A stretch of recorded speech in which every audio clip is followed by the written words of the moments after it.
But that's not how I've always done it. For many elders, letting go of control doesn't mean losing your place in the family. It's about discovering a new kind of strength.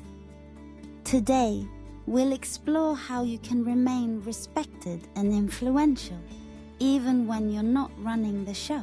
As years pass, the family landscape changes. The roles we've held for decades, leading, organizing, making decisions, begin to shift.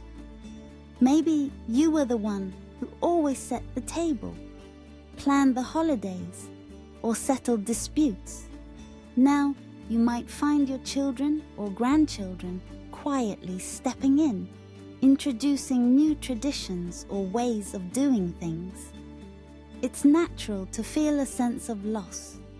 After all, for so long, your identity may have been tied to being the head of the household, the matriarch or patriarch whose word was final.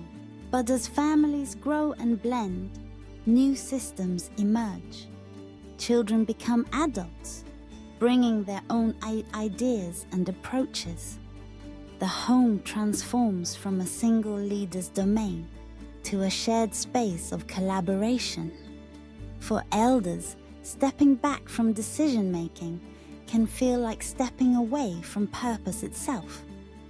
It might seem as if by relinquishing control, you're giving up your influence, your legacy, even your sense of belonging.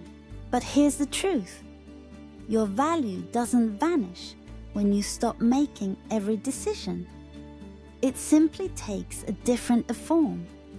Supporting, guiding, and encouraging are just as vital as directing, and sometimes even more so.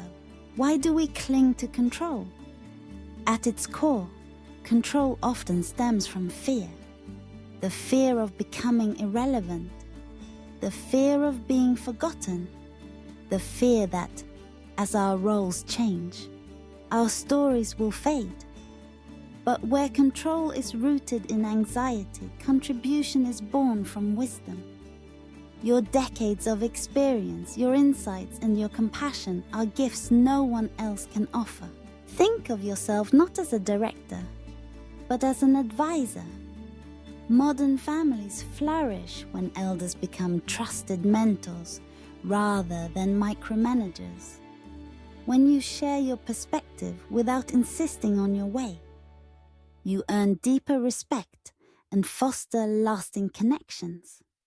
You don't have to be in control to be heard, valued, or loved. So, how can you support your family without overstepping?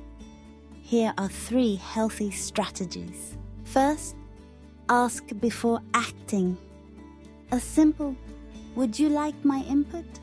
can transform the dynamic. Instead of offering advice unsolicited, you're giving your loved ones the chance to invite your wisdom. This approach turns your guidance into a gift, not a demand. It builds trust and shows respect for their autonomy. Second, focus on emotional support. Families need stability, especially during times of change or conflict. Be the calm presence when chaos arises. Sometimes listening is more powerful than fixing. Offer a compassionate ear rather than immediate solutions. By being an emotional anchor, you provide comfort and reassurance that matters more than any rule or routine. Third, share stories, not shoulds. It's tempting to say, "And you should do it this way," but instead try, "Here's what I did when I faced something similar." Stories are powerful teachers. They invite reflection without imposing, allowing your family to learn from your experiences while still making their own choices. You may not run the household any longer, but you still shape its heart. Letting go of control isn't a defeat. It's an invitation to love more wisely, to support more deeply, and to remain an essential part of your family's story. How has your role changed as you've aged? Reflect on your journey and remember, the most respected elders are those who empower others, who offer wisdom without wielding authority, and who love unconditionally through every transition.